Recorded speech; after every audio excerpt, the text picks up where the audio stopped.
secret is I just smile and say, live for today. I'm sitting on top of the world, the sun came up and I gotta say, see it in a whole new way. I'm sitting on top of the world, on top of the world, on top of the world. I'm sitting on top of the world. All right, ladies and gentlemen, so welcome to another episode of Content is Queen, and bringing you leaders and learners. Today we have the amazing Pat Hunter. Now, let me tell you how I met Miss Pat. I was on my book tour and went out to the Bay Area, and I was able to have an event at her church, which was an incredible experience. A bunch of my sorors came out and attended the event, and I got to meet her congregation of ladies that do some amazing work. And since that time, you know, I've kind of watched Pat, and she is a hard worker. She works hard for the causes that are important to her. And she is a true testament in when you really want some things to get done, if you're willing to put in the work, you will be able to see the results of those. So without further ado, I'm going to go ahead and introduce you to Ms. Pat Hunter. Let her tell you a little bit about the things that she is engaged in, which is so many things. And then we'll get into a little Q&A so you can really see what this advocacy work is all about. One more thing, why this is so important, because you know, the word advocate right now has been kind of thrown around, but it's a little trendy. Some things that are going on right now are kind of trendy. And it's important to understand what fighting for a cause really looks like. So again, without further ado, Ms. Pat Hunter, go ahead and take it away. Introduce yourself and let the people know what you have going on, ma'am. Hi, everyone. I'm Pat Hunter. I'm from Vallejo, California. And it's just wonderful to be here with Tonya McKenzie, one of my favorite authors. Live here in Vallejo, attend Cal Temple Aid Zion Church, serve in the church as a regional officer for the Assembly of Christian Educators. I'm a district officer and then involved in community services. I'm a member of the NAACP, an executive member, and now the new youth advisor for the NAACP Vallejo Branch 1081. Also, the National Coalition of 100 Black Women, the Oakland Bay Area chapter. BAWAPA, Black Women Organized for Political Actions of Solano County, Solano, Napa County, that chapter there. And then numerous others, CDC, anything that's dealing with what's going on in our city, in our community, in our county, I have been working on. And just here recently, a matter of fact, yesterday we did a coalition for health and equity during COVID 2019. And it's a combination of women who are with the links and then the faith-based community. We came together and had a listening party.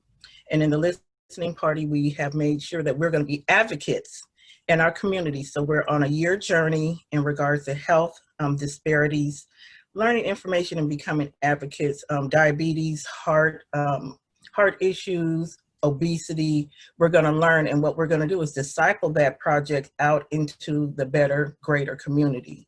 So Assembly, I always want to say Assembly, but County Supervisor Aaron Hannigan and Vice Mayor Wanda Williams are the thrusts. And so I coined it the Williams-Hannigan Challenge that we're going to walk through together. And there's 23 of us signed up for this year. Also, working with the Assembly of Christian Educators, 3 times I'm going to say voters registration, voters education, and Census 2020. And that's a huge initiative here in Solano County, working with the Black organizations. And then when we're talking about what's going on with the protests, the Black organizations in Vallejo have come together. And that's a huge project that is still, we're working with that. And it's churches and community people coming together, Black organization, businesses saying no more. And we're serving with our council member Hakeem Brown. I love that. So there's a lot of good things going on in the city of Vallejo. Girl, there's always a lot of good things going on surrounding you. Are you kidding me? I want you to talk a little bit about the difference, or if there is one, between advocates and allies. So many people want to know, maybe individuals that want to support our communities, Are they advocates and or allies? And how do they go about being a good advocate or ally? Well, see, that's just like asking me in the church, do you have servants and then volunteers? So your allies are people who align themselves with you. Advocates, I believe, are the boots on the ground people that come out, they align themselves with you. They come out and do the work. And I'm a boots on the ground type of girl. That's the work that I do. Our hands are for service. So they can be one in exchangeable. However, allies are people who align themselves with your movement, but advocates are ones who actually, I would say, in my world, we're the ones that do the work. We all come together as allies, but the advocates are the boots on the ground.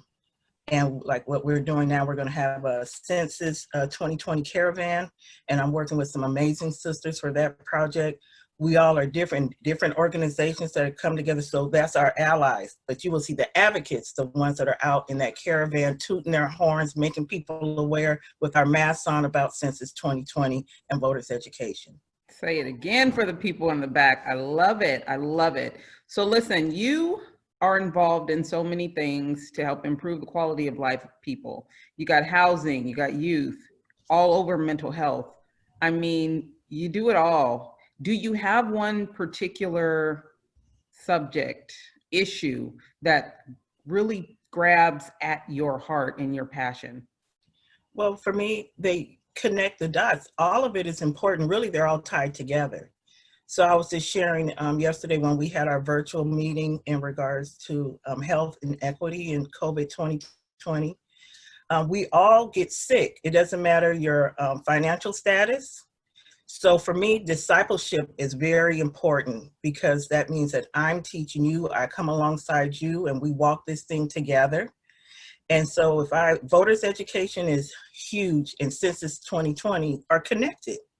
So that's why I say again for a third time, voters education, not just voters registration. You can get people to register to vote, but I think my passion would be the voters education piece, only because people not only do you need to know now with the changes that are coming about in regards to vote by mail, but you need to be educated on what you're voting for. So not just circling the dot, and you need to be educated. So I would say voters education, and if you're going to tag it, you got to put Census 2020 along with it. And so that's the push. Anything that's political action and welfare or public policy right about now during these times, we all need to say that's our favorite thing going.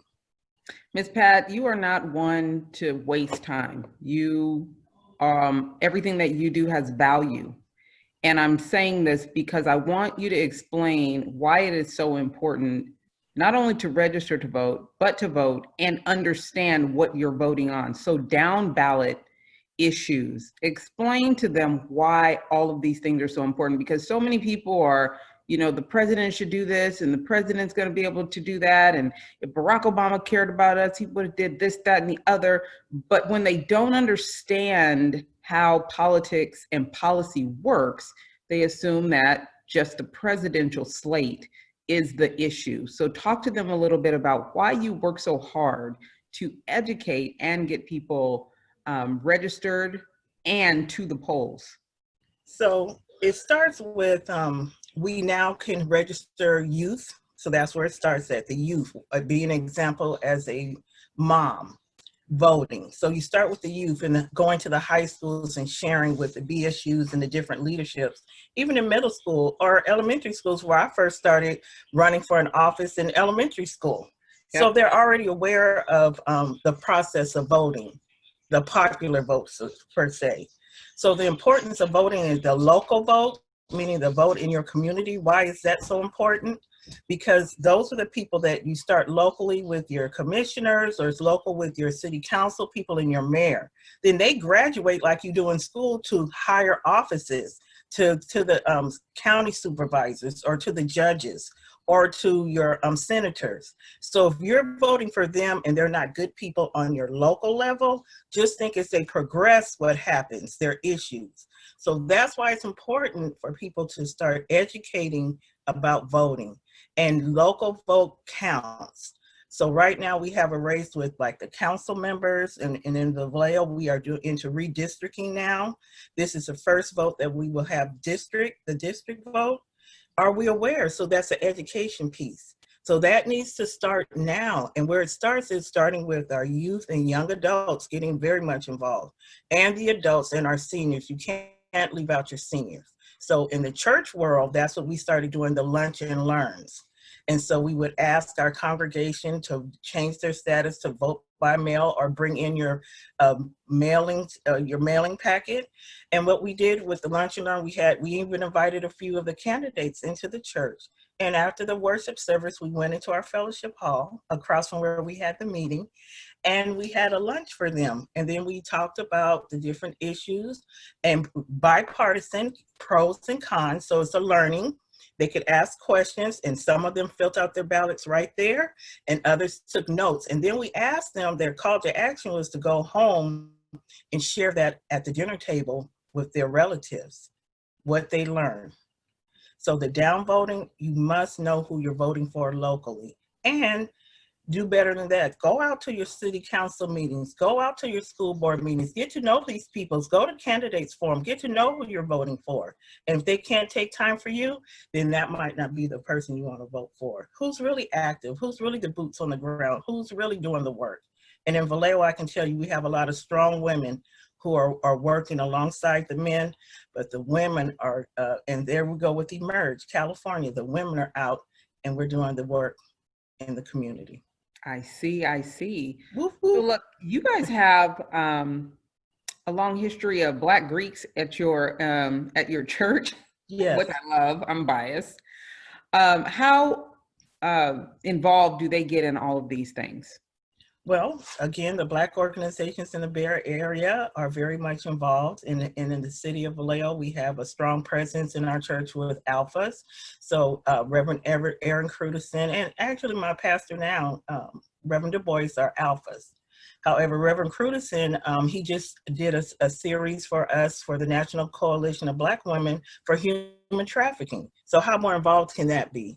Right. We have the AKAs in our church. We have the Deltas in our church and in our community. They're even out. So we have a robust, we say Black organizations. We know about the D9, but we want to say the GOD, all that God has created, that we're all out doing the work for the Lord.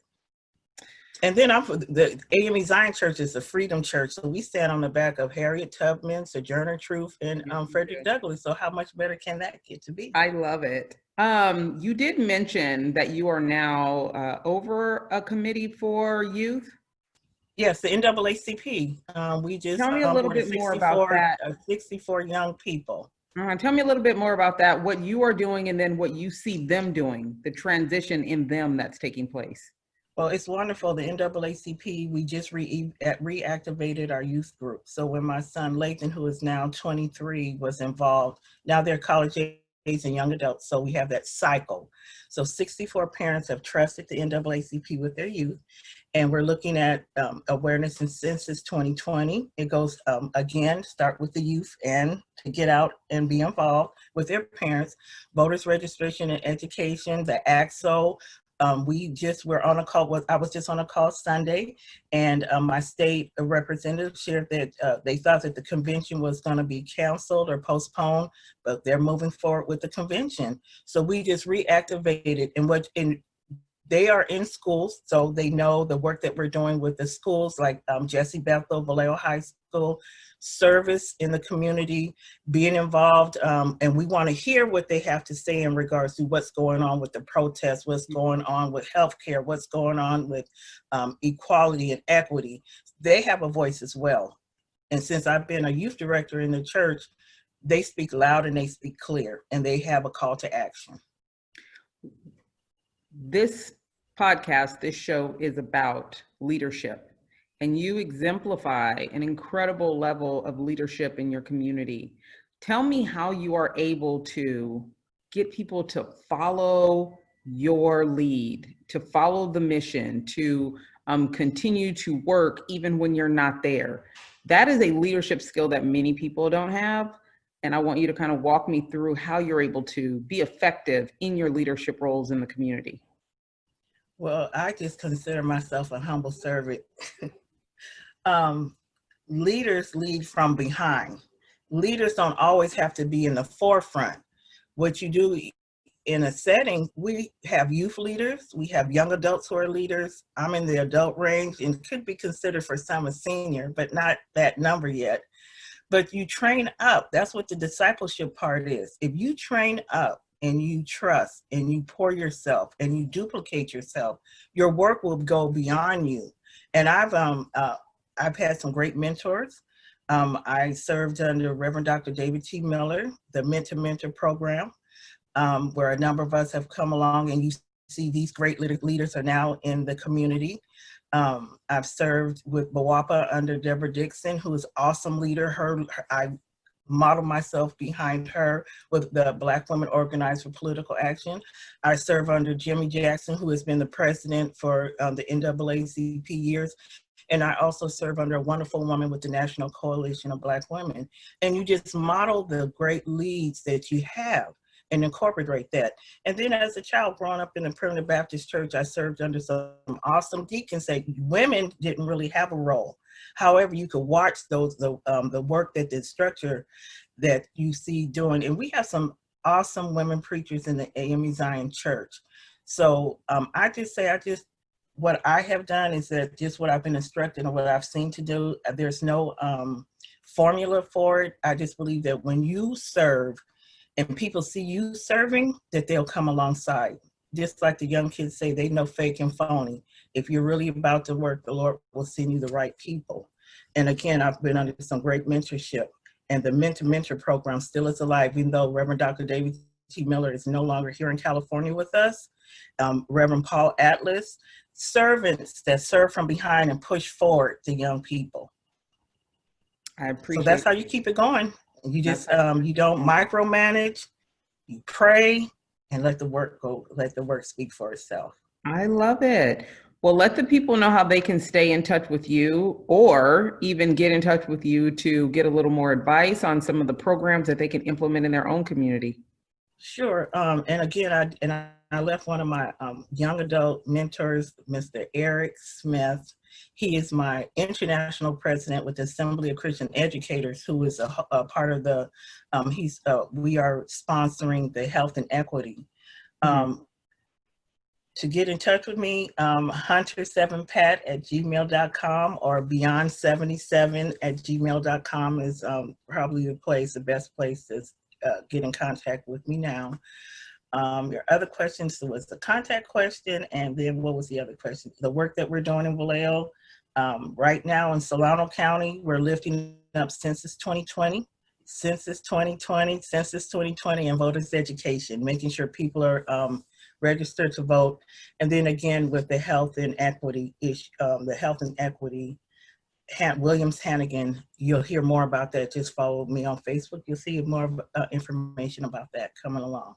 And on Instagram, y'all. She on Instagram. That's where I will get all her pictures from. That's how I'm able to keep up with her. So get at her on Facebook, Instagram, and then her email address. We will be posting more information on what Ms. Pat has going on. And if you're in the Bay Area, I highly suggest that you get in touch. If there's some things you're trying to activate in your own community, man, she is a plethora of information and resources. So I want to thank you for taking the time to share some of your knowledge and some of your experience with the audience.